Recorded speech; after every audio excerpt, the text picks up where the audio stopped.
Bonjour à tous. On est ravis de vous accueillir autour de cette table ronde qui va traiter donc de la finance de demain. Donc si on parle finance de demain, on va évoquer des sujets autour du M&A, de l'investissement. Si on parle de la finance de demain, on va parler de tout ce qui est ESG, ISR. Et on parlera aussi du rôle des banques dans l'écosystème de la tech. Alors, on est très heureux de co-animer cette table ronde, donc Simon et moi, Vincent. Simon et moi, qui on est? On est banquier privé chez Natixis Wealth Management, qui est la banque de gestion de fortune du groupe BPCE, et on est co-responsable du secteur tech et médias. Donc à notre niveau, on est acteur et aussi spectateur de tout ce qui se passe actuellement sur le marché de la tech. Et donc, on est ravis d'avoir des invités de prestige pour débattre de ce sujet-là aujourd'hui. Merci Vincent pour cette présentation qui nous tient en haleine pour la suite. Du coup, on a eu la chance d'avoir des invités, des gens brillants, soit entrepreneurs et investisseurs. Donc, je vais avoir la chance de vous les présenter et merci d'avoir accepté l'invitation. Du coup, je vais commencer par Cécile Azan. Donc, il y a des entrepreneurs en fait qui créent une boîte et qui sont bien comme ça. Cécile, elle a créé 2 boîtes, cofondé 2 boîtes sur l'enseignement et l'éducation.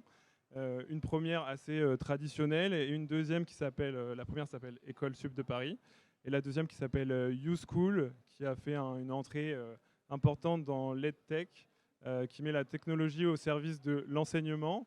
Si je donne quelques chiffres sur YouSchool, c'est plus de 30 000 étudiants en France et à l'international, 250 salariés dans ta boîte et une croissance à 3 chiffres sur les dernières années. Ensuite, côté investisseur, j'ai la chance d'avoir Alice, qui est également entrepreneuse puisque tu as cofondé Revaya. À ton actif, tu peux quand même te targuer d'avoir levé le plus gros fonds européen de croissance dirigé par des femmes avec 250 millions d'euros. Je pense que tu as à peu près supervisé, accompagné plus de 35 entreprises dans ta carrière et tu as travaillé chez BPI France, LBO France et une holding d'investissement à New York, si je ne me trompe pas. Et ensuite, mon ami Henri, qui a passé à peu près une dizaine d'années dans le secteur de la tech, dans des fonctions de direction commerciale chez Groupon, Mon Docteur par exemple, qui a à peu près plus de 400 recrutements à son actif et qui a décidé de créer en 2019 avec Maxime, qui est dans la scène, à qui je fais un bonjour, Avisio, qui accompagne les sociétés en croissance sur les sujets People et RH. Tu as une activité aussi d'animation et de conseil des startups et peut-être même d'influenceur sur les réseaux sociaux, puisque tu es très actif. Donc le point commun avec tout le monde là, c'est que c'est tous des cofondateurs qui se sont associés à une personne de confiance. Moi, ma personne de confiance, c'est Vincent, et on a demandé encore un cofondateur qui est Étienne de chez Madines de pouvoir co-animer cette table ronde. Et c'est une grande première chez Madines, on est très content. Merci Étienne. On va rentrer dans le vif du sujet. Pour parler de la finance de demain, on va parler des tendances M&A.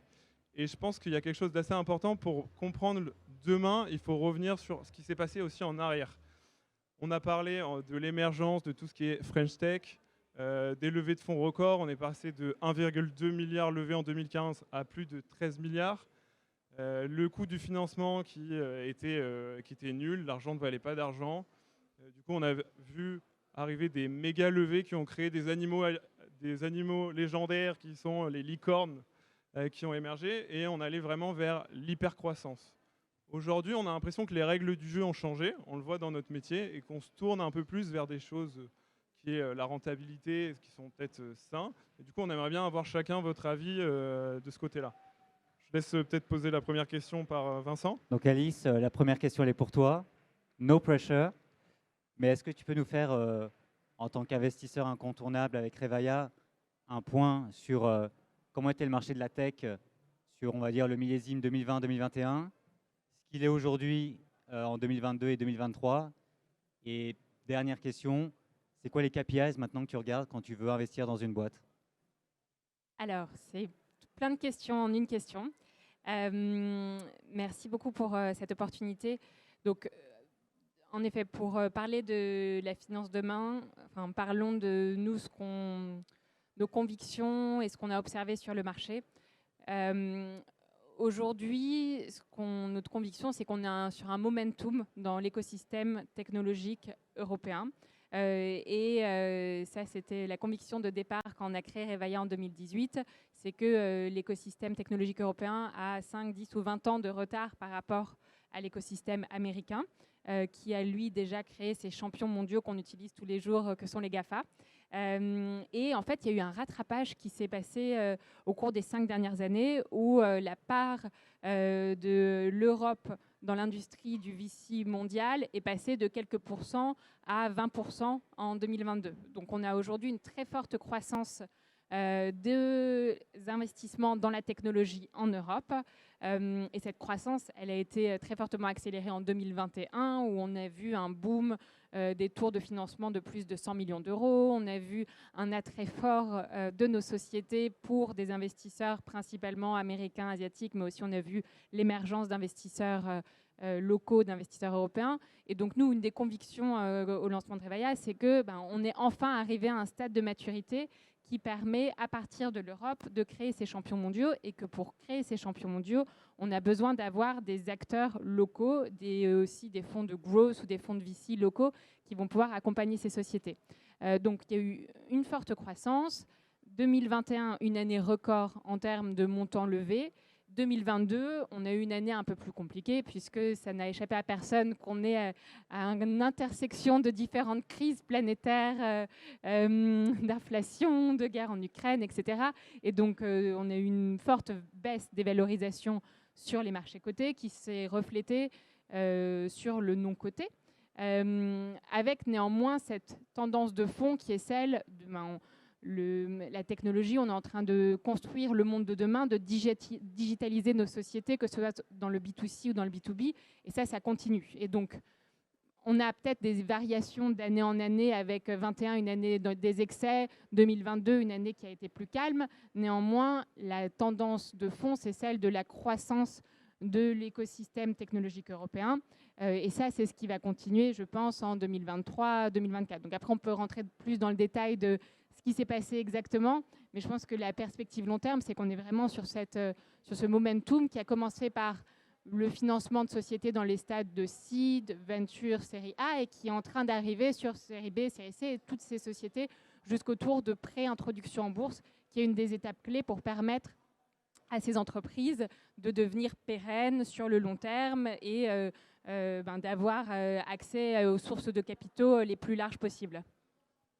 Ok, donc plutôt confiante dans l'écosystème.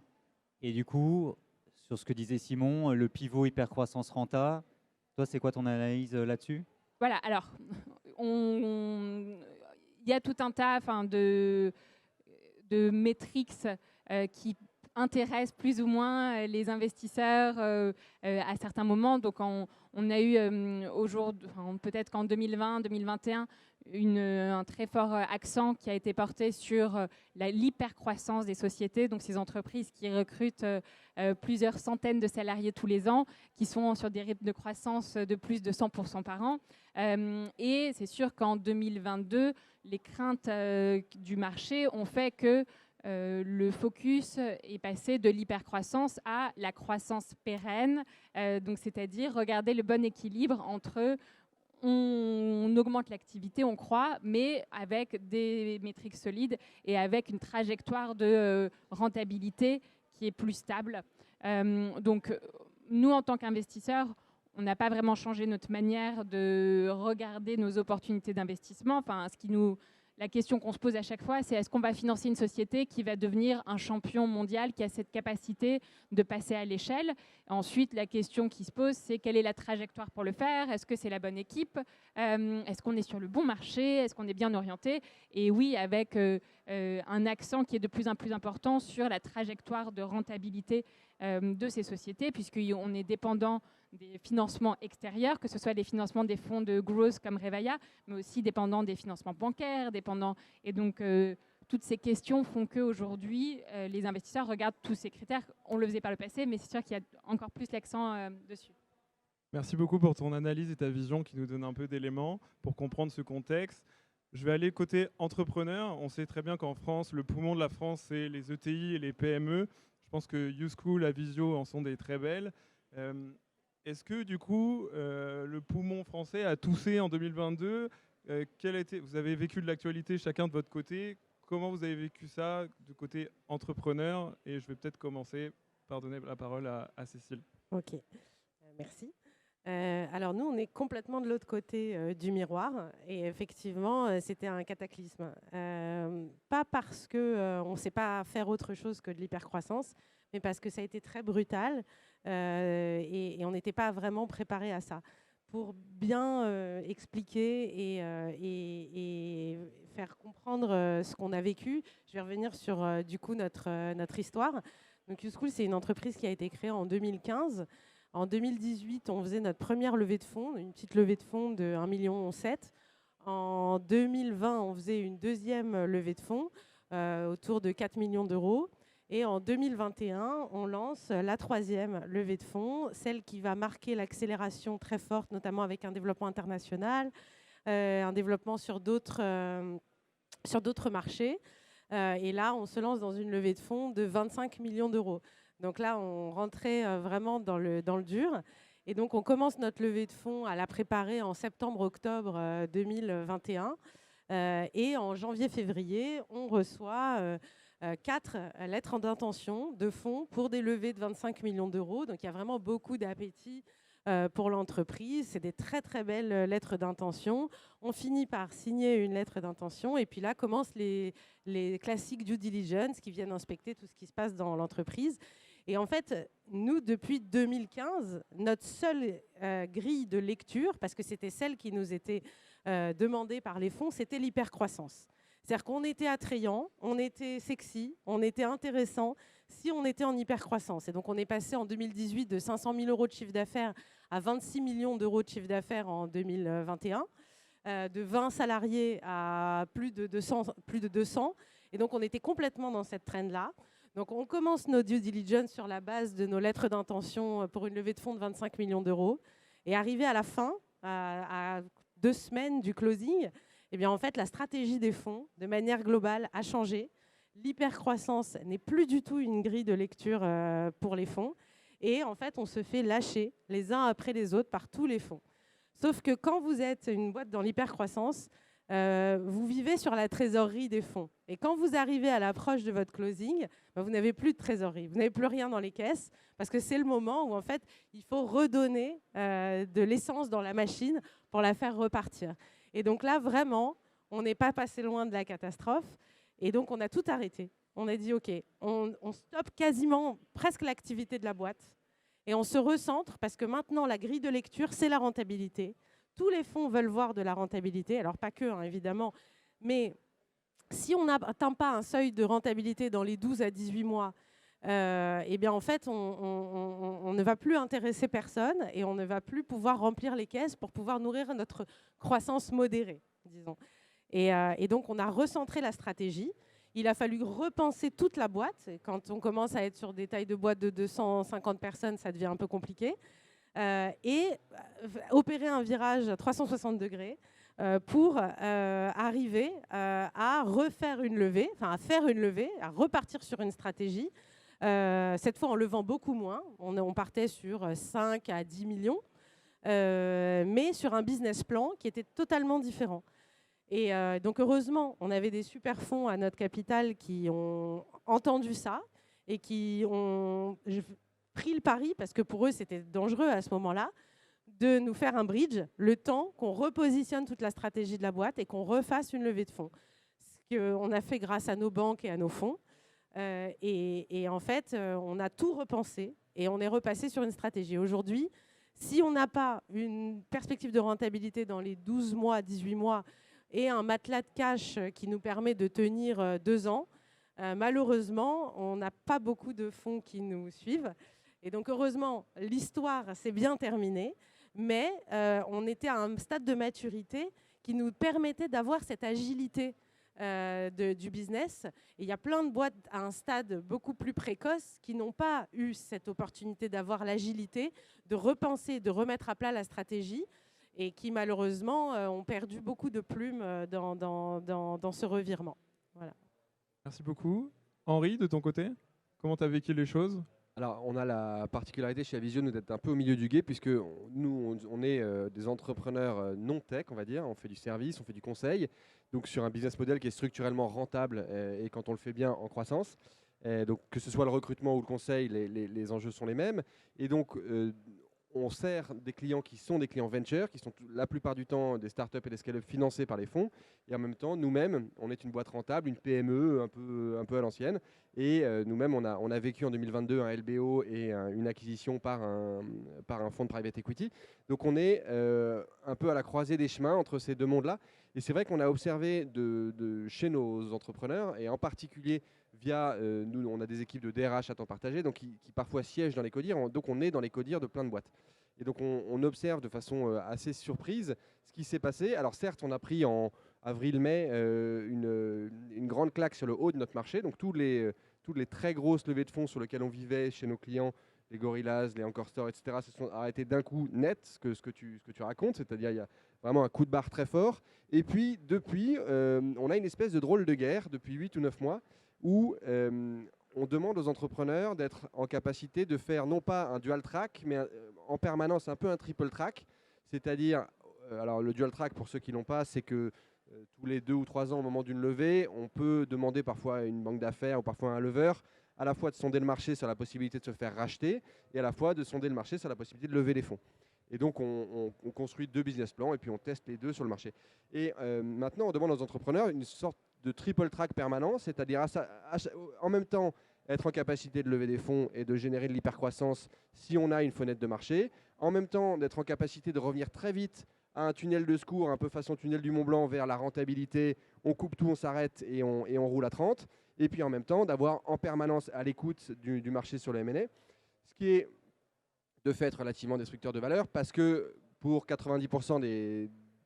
je n'ai pas les chiffres, donc je force le trait évidemment, mais pour 80 ou 90% des entreprises de la tech, on sait très bien qu'à moins d'être la pépite du fonds, les fonds peuvent potentiellement être OK pour un multiple, mettons, de 0,5 à 1 de la dernière valorisation, être intéressé par une offre de M&A par quelqu'un d'autre de plus gros, corporate ou acquisition.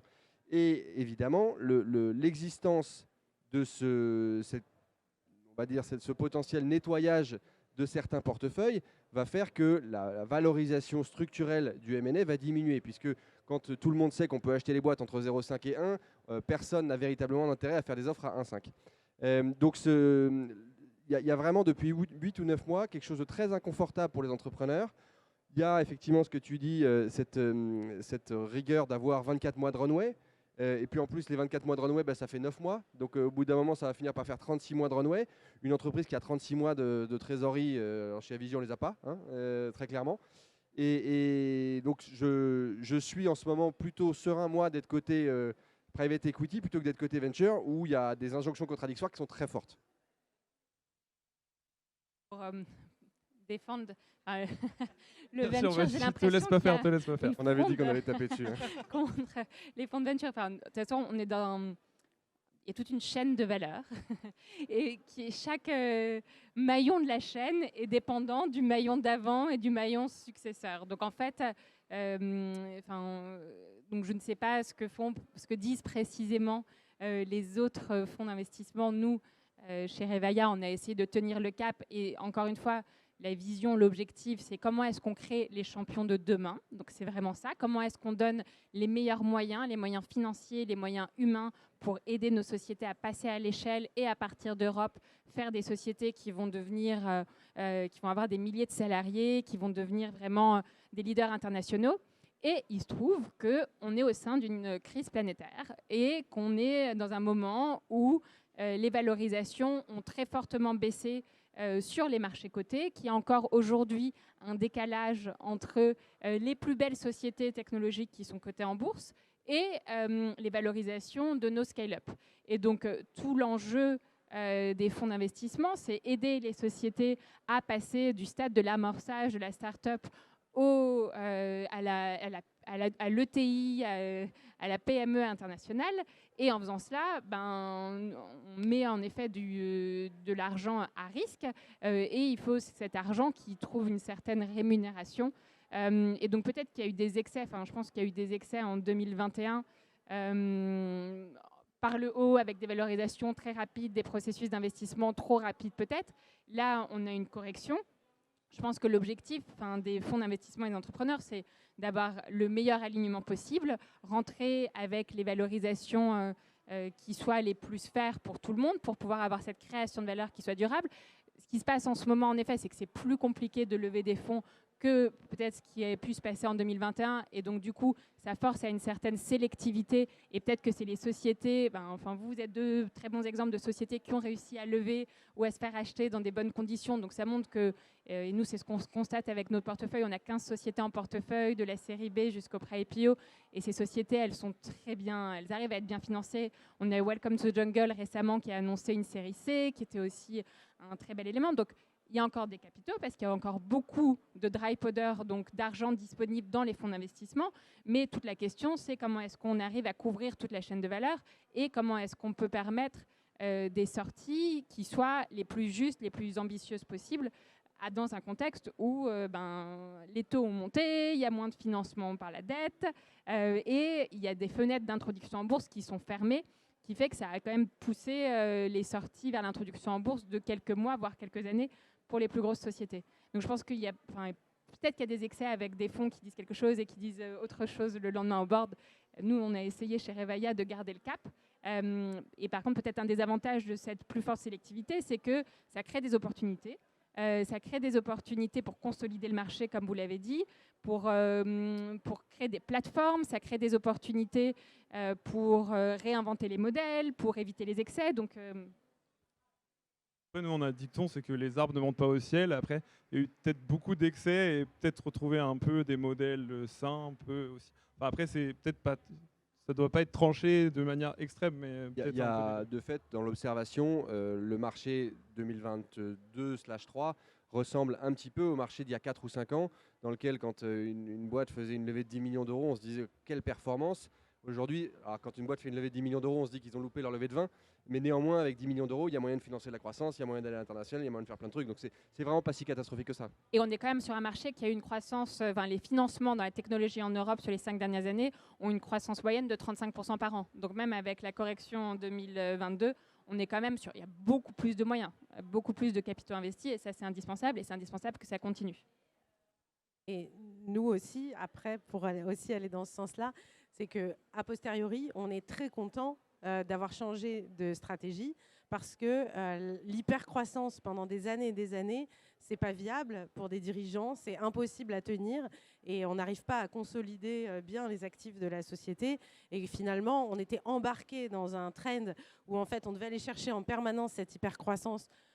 Quitte à avoir un cash burn qui était complètement dingue et à oublier des problématiques fondamentales de l'entreprise. Et là, aujourd'hui, ça nous permet de souffler un peu, de moins aller chercher la croissance à tout prix et de consolider bien nos actifs qu'on a créés jusqu'à maintenant.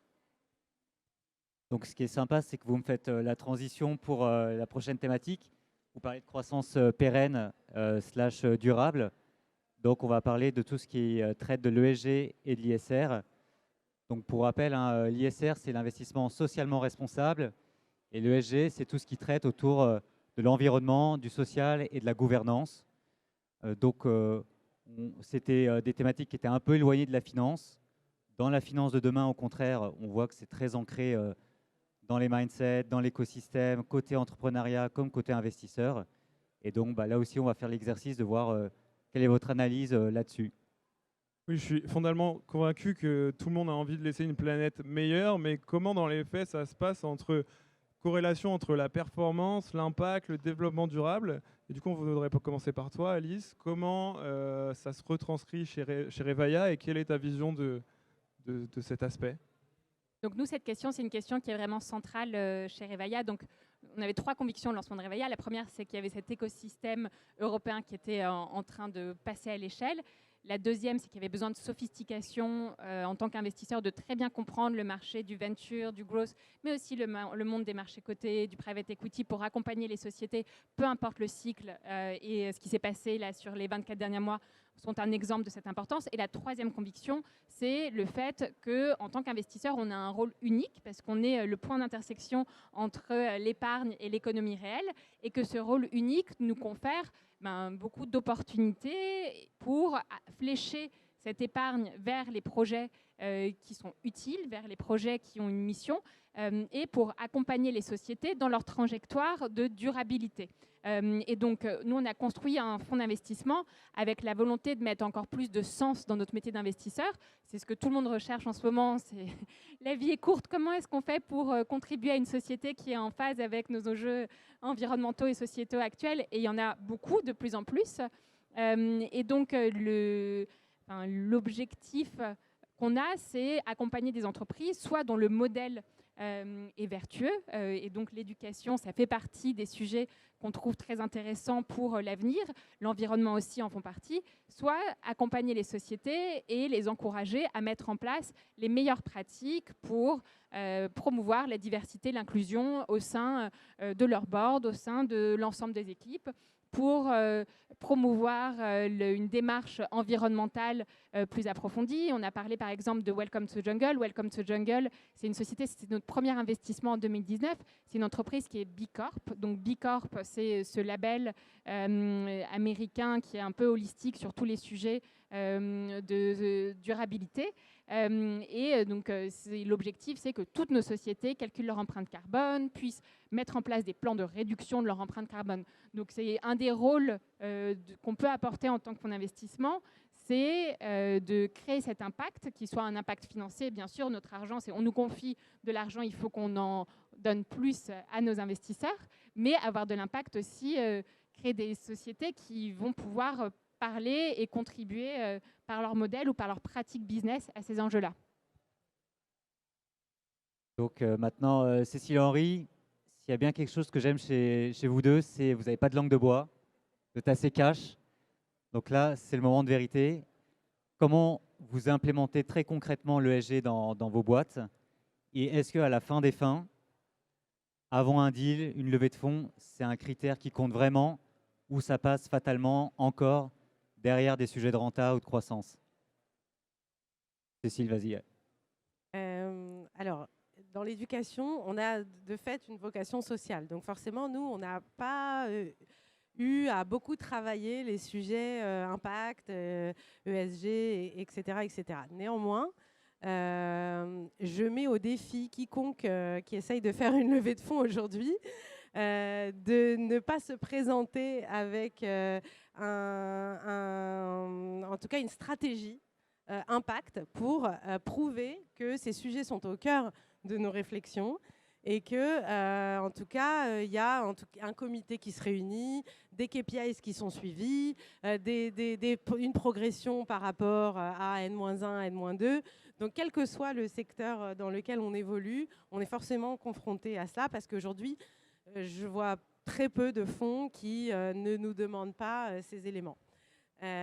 Donc, quand on est dans la tech, en réalité, on ne pollue pas beaucoup en général. Enfin, on ne fait pas de l'industrie. Et donc, en fait, souvent, ça va être des sujets de data center. On va utiliser pour héberger nos sites internet, nos plateformes, etc., des data centers qui sont consommateurs d'électricité.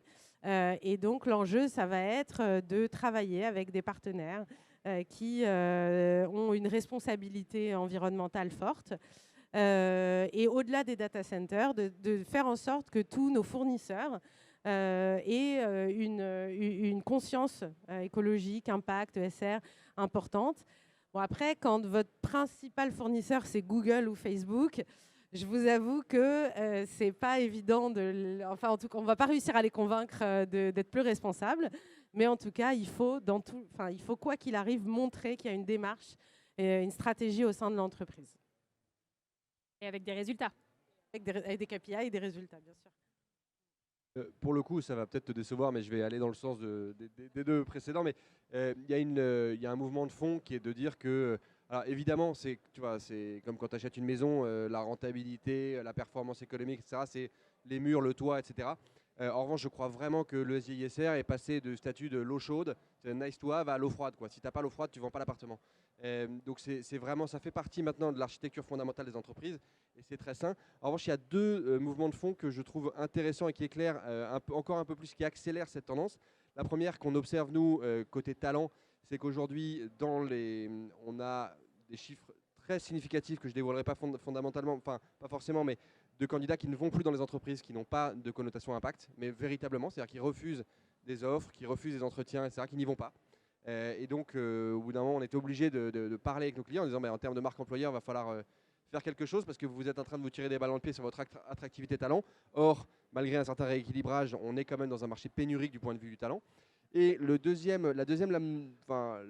chose qui m'a pas mal plu cette année, c'est qu'on est passé chez nous de 10% de nos apports d'affaires sur notre métier de DRH part-time qui venait par des fonds ou des partenaires à presque 50%. C'est-à-dire qu'aujourd'hui, quand il y a des levées de fonds, il y a quelques années, on envoyait un DAF part-time pour mettre les finances de la boîte au carré. Maintenant, on envoie un DAF part-time évidemment, mais on envoie aussi un DRH part-time. Et ça veut vraiment dire que les pratiques de management, les pratiques de responsabilité, les pratiques d'inclusion sont au cœur de la performance qui est demandée par les fonds et par les financements. Donc ça, pour le coup, c'est très concret. On a les chiffres en face dans notre CRM et c'est très bon signe. Merci beaucoup. Alice, peut-être un dernier point sur l'ESG, l'ISR. Toi, quand tu regardes les boîtes, est-ce qu'il y a quelques KPIs que tu mets en avant qui sont vraiment des must à avoir? Et sinon, s'ils ne respectent pas exactement ce que tu cherches, est-ce qu'il y a un accompagnement pour les aider pour qu'ils deviennent de plus en plus ESG, etc. Comment ça fonctionne sur l'investissement? Oui, alors nous, on va regarder deux niveaux. On va regarder le modèle des sociétés. Est-ce qu'elles ont des modèles neutres, positifs? Donc, on a investi, par exemple, dans une société qui s'appelle Hublot. Hublot, c'est un logiciel pour la gestion des talents dans le domaine de la santé. Donc, leur objectif, c'est d'améliorer le monde de la santé. Donc, ça va être un modèle qui est positif. On va aussi investir dans des sociétés qui ont des modèles neutres, comme par exemple Aircall, qui est un logiciel de téléphonie par le cloud. Et il y a certains secteurs qu'on va exclure de notre champ d'investissement parce qu'on pense que d'un point de vue impact, il n'y a pas de contribution neutre ou positive.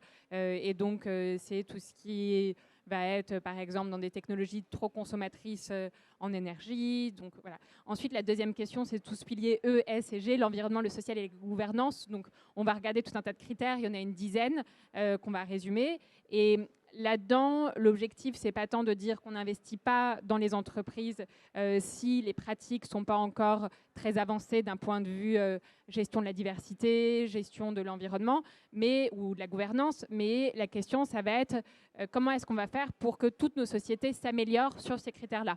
Et donc, on parlait tout à l'heure de la diversité. Il y a un sujet qu'on va regarder, c'est on va regarder le board de ces sociétés et regarder est-ce qu'il y a des indépendants ou non. Parce qu'en fait, avoir des board members indépendants, c'est un signe de bonne gouvernance. Et est-ce qu'il y a des femmes dans les boards? Nous, on a constaté que dans nos sociétés en portefeuille, avant notre entrée, il y avait 25% de nos sociétés qui avaient au moins une femme au board en tant qu'administrateur ou censeur. Aujourd'hui, c'est plus de 90% de nos sociétés qui ont au moins une femme au board.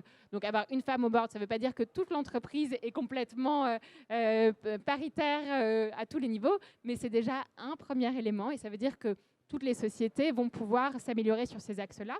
Et comme tu le disais, c'est un élément de création de valeur important pour l'entreprise parce que c'est ce qui va permettre d'attirer les talents et d'attirer des clients. Je peux témoigner pour avoir été racheté en 2021 que parmi les différentes due diligence qui ont été faites sur Avisio, la finance, ça s'est bien passé, le social, ça s'est bien passé, le RGPD, ça s'est bien passé, l'ESG, c'était vraiment relou et c'était vraiment le plus exigeant en fait. On s'est fait retourner toutes nos pratiques managériales, on s'est fait retourner beaucoup de choses et c'est très bon signe. Ça nous a fait transpirer le soir et le week-end, mais c'est très bon signe. Il nous reste un peu de temps pour parler le rôle des banques aujourd'hui dans cet écosystème. Vous n'êtes pas sans savoir que du coup, on est banquier privé, on accompagne pas mal d'entrepreneurs, on essaye d'être agile et innovant pour parler pas uniquement de la gestion financière, d'aller bien au-delà et essayer d'apporter des choses en plus, d'avoir un vernis corporate, etc., pour faire les bons go-between, etc. Nous, ça nous intéresse beaucoup d'avoir à chacun votre idée de, pour vous, qu'est-ce que c'est une bonne banque, comment elle doit se placer dans cet écosystème-là, qu'est-ce que vous attendez d'elle? Alors, peut-être pas à titre personnel, enfin, si vous voulez à titre personnel, ou au nom des entrepreneurs ou slash investisseurs. À qui veut prendre la parole Moi, je peux le dire, je suis client chez vous. Je pense qu'il y a, que ce soit en banque d'affaires, en banque privée, en banque en banque de gestion de fortune, etc., l'intérêt, c'est le caractère généraliste d'un banquier et sa capacité à aller explorer d'autres niches qui ne sont pas celles de la personne qu'il conseille. Et précisément, en étant business angel, leader de club business angel, en ayant bossé 10 ans dans les fonds, je suis plutôt à l'aise avec les sujets venture. En revanche, je me suis fait pas mal accompagner sur les sujets de private equity, sur les sujets de fonds à impact, sur des sujets que je maîtrisais moins, sur les sujets en bourse, etc. Et donc, c'est le fait d'aller explorer les autres niches qui est la valeur ajoutée d'un banquier qui, lui, doit être capable de maîtriser toutes les niches, je crois. Pour compléter ce que tu viens de dire, je pense que l'intérêt de la banque, c'est que vous êtes partout, vous connaissez tout. Vous avez cette vision très transversale et également vous accompagner dans la durée. Et donc savoir être présent très tôt quand il y a la partie conseil et également la partie financement. Donc pouvoir accompagner, moi-même en tant que créatrice d'entreprise, on a dû investir significativement pour créer la société, pour investir dans les fonds, pour avoir cet alignement d'intérêts entre nous en tant qu'investisseurs et nos propres investisseurs. Et donc savoir être là au début quand on a peu de moyens, peu de ressources, et donc ce besoin de conseil et également de financement, et ensuite pouvoir accompagner dans la durée sur différents projets. Je pense que c'est quelque chose qui est critique. Nous, on parle aussi avec la banque pour trouver des investisseurs qui vont pouvoir investir dans nos fonds, parce qu'on trouve que c'est intéressant de pouvoir avoir une diversification des investisseurs, avoir des institutionnels, bien sûr, des grosses compagnies d'assurance, des gens comme Generali, comme Allianz, mais également avoir des individus, des entrepreneurs qui ont un contact plus direct avec notre écosystème, et donc cette capacité de mise en relation aussi est intéressante. Encore une fois, je vais apporter la vue entrepreneuriale vraiment du côté des startups. En fait, ce qui se passe, c'est que en tant que fondateur d'une entreprise, on peut avoir fondé et dirigé une boîte qui fait 100 millions d'euros de chiffre et pas avoir 100 balles sur son compte en banque. Ça, c'est une réalité, quoi. Et la réalité, c'est que en tant qu'entrepreneur, très souvent, tout notre capital, il est dans notre entreprise. Le capital qu'on avait peut-être au départ et qu'on a investi, ou le capital qu'on a gagné via l'entreprise et qu'on a réinvesti pour parfois éviter les effets de dilution de levée de fonds. Et en fait, ce qu'on va attendre, nous, des banques, c'est une valorisation du capital de l'entreprise, ce qui est évidemment pas du tout facile, parce que quand c'est des boîtes non cotées, et puis en plus avec la volatilité sur en ce moment le marché et avec les levées de fonds, etc. Donc c'est très très difficile pour les banques, mais la réalité c'est que bien accompagner un entrepreneur, c'est être capable de au moins valoriser une partie de sa boîte pour pouvoir lui permettre d'accéder à des financements pour ses projets perso ou d'autres choses. C'est rassurant, non, Vincent, parce que j'ai l'impression qu'on traite un peu ces différents sujets. Faut vous mettre du cash quand vous en avez pas, quoi. Exactement. De fait, on n'en parle pas beaucoup et on aurait pu en parler de façon plus cash. Ça serait illusoire et un peu béni oui-oui que d'éluder la partie enrichissement personnel de l'entrepreneuriat. L'entrepreneuriat, c'est pas que une cause, c'est pas que de l'ESG, c'est enrichir financièrement les fondateurs, leurs familles, les salariés, etc. Et donc cette partie financement personnel, enrichissement personnel est nécessaire. Il est d'ailleurs intéressant de constater, de suivre dans les mois et les années à venir comment va évoluer avec les évolutions des valorisations des entreprises, les valorisations des sujets BSPCE. Est-ce qu'on va réussir à maintenir de la motivation chez des salariés start-up avec des BSPCE qui ont été divisés par 2 à chaque tour? Donc c'est vraiment intéressant. Il ne faut pas éluder le personal win dans la logique du corporate win. Peut-être une dernière question pour toi, Aïs. C'est quoi ta vision quand un entrepreneur demande à faire du cash out pendant une levée? Est-ce que pour toi, c'est plutôt un signe de dire, bon, bah, ok, il va avoir du cash out, ça va peut-être le déstresser et il va être un peu plus focus sur son aventure entrepreneuriale? Ou est-ce que c'est, il burn encore pas mal dans sa boîte, il aurait peut-être pu cash outer un peu moins et rester focus? Je pense que la question du cash out, c'est une question d'équilibre et d'adéquation par rapport au contexte. Nous, on essaye de comprendre quelle est la raison, quel est le bon quantum. comme on vient de le dire, en fait, généralement, les entrepreneurs ont une très, très grande partie de leur patrimoine dans leur société. Et la société, elle peut aller très loin, très bien, mais elle peut aussi s'arrêter du jour au lendemain. Et on sait que c'est des métiers aussi qui demandent des engagements personnels importants et aussi des engagements de toute la famille. Donc on sait qu'il y a souvent une raison qui est de rassurer les conjoints, les familles. Donc il n'y a pas de no-go absolu sur un cash-out. On ne peut pas avancer parce que ce n'est pas possible. En revanche, oui, c'est sûr que le cash-out a des risques en partie. Donc on pense que de faire du secondaire, ça fait partie des instruments qu'il faut mettre en place parce que en fait, si on veut être là pour la durée, être là pour 10, 20, 30 ans, on comprend qu'il y a un besoin de liquidité sans attendre l'introduction en bourse qui risque d'arriver dans très très longtemps. Donc il y a en effet une logique qui est celle d'accompagner et de faire des fenêtres de liquidité, mais ensuite il faut trouver la bonne valorisation, le bon montant. Et aussi, nous on a des sociétés où les cofondateurs, il y a un des cofondateurs qui a décidé de prendre un peu du recul. Je pense que notre rôle, c'est pas d'imposer quoi que ce soit, mais c'est de même que le banquier est là pour accompagner ces sociétés ou ses clients. Nous, les sociétés dans lesquelles on investit, c'est aussi un peu nos clients. Et donc, il faut essayer de trouver la meilleure configuration. Et s'il y a des besoins de faire du cash-out dans des montants qui sont raisonnables, nous, on en a déjà fait. Je pense qu'on va en faire encore à l'avenir. Mais il faut pouvoir en parler et comprendre quels sont les projets personnels des entrepreneurs. Il faudra nous appeler. Écoutez, un grand merci à vous tous. Merci à tous les trois. Merci à mon co-animateur Simon. Je pense qu'on peut applaudir les participants de cette table ronde. Et puis, bon après-midi à tous.